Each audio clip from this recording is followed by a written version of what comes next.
Assalamu alaikum wa rahmatullahi wa barakatuh, dear audience. We are the senior girls of Wisdom International School and College, discussing on the topic of Hajj, which is not only a series of rituals, but a transformation of one's mental, emotional, and spiritual state. So what is the first step? The first mandatory step of Hajj is Ihram. Ihram is considered as two pieces of unstitched clothing for men, and for women, they must wear modest clothes. In the state of Ihram, many things which was permissible in the normal state becomes impermissible. For example, cutting hair, trimming nails, etc. In this state, pilgrims have to perform a huge amount of sabr, patience. They cannot react harshly or speak rudely even if they're hurt or annoyed. So you see, Ihram is not only clothing, it is a lesson that teaches you to be more forbearing and patient during hardships. After committing to Ihram, we go to Kaaba to perform the arrival Tawaf or the Tawaf al-Qudum. After finishing the Tawaf al-Qudum, we go to Safa and Marwa to complete the Sa'i. The Sa'i is a sacred walk encompassing 7 legs from Safa to Marwa. After completing the Sa'i, we go to Mina. The Mina is far from 5 kilometers of Makkah. The pilgrims pray their prayer and spend at least one night in the tent. Then the second day, the pilgrims go to Arafah before sunset. When I go for Hajj, staying in Arafah on night Dhul Hijjah is compulsory. Without Arafah, Hajj is not complete. On this day, pilgrims stay in Arafah from noon till sunset. During this time, we should make sincere dua, ask forgiveness from Allah, and to remember Him as much as possible.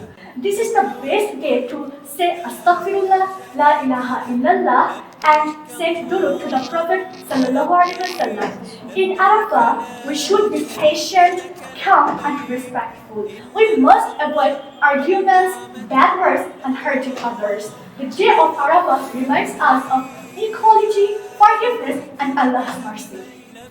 This place is called Muzdalifah. Muzdalifah is the place between Arafah and Mina. After staying the whole day in Arafah, when the sun completely sets, pilgrims move towards the Muzdalifah. And when they reach here, they combine their Maghrib and Isha prayer together and pray them.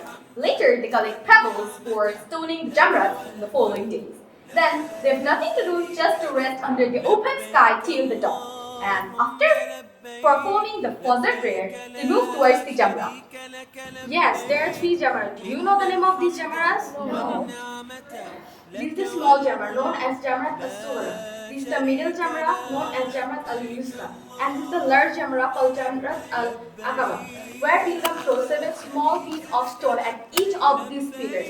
This action reminds us how Prophet Ibrahim ﷺ rejected the whisper of shaitan. Jamarat also teaches us self-confidence, patience, and strong faith. Sacrificing animal is an important part of Hajj. It is done on 10 Dhul Hijjah Dhul Hijjah. It is the day when Prophet Ibrahim ﷺ took his son Ismail for sacrifice in the order of Allah. To make this day memorable, they perform sacrifice. When the sacrifice is confirmed, they can take off the state of Ihram. It is often done in Mina. There are large areas that function similarly to saloon. Is that old same for men and women? No, it is not same for them. For men, they have to shave the head completely, and for women, they have to cut a fingertips length hair. After that, pilgrims arrive at the Kaaba. Here, they tawaf the Kaaba 7 times, which is known as the farewell tawaf or Tawaf al-Akhirah. This is an obligatory part of our Hajj. Without this, our Hajj will not be accepted.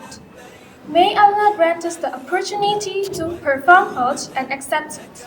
Inshallah. Wisdom International School.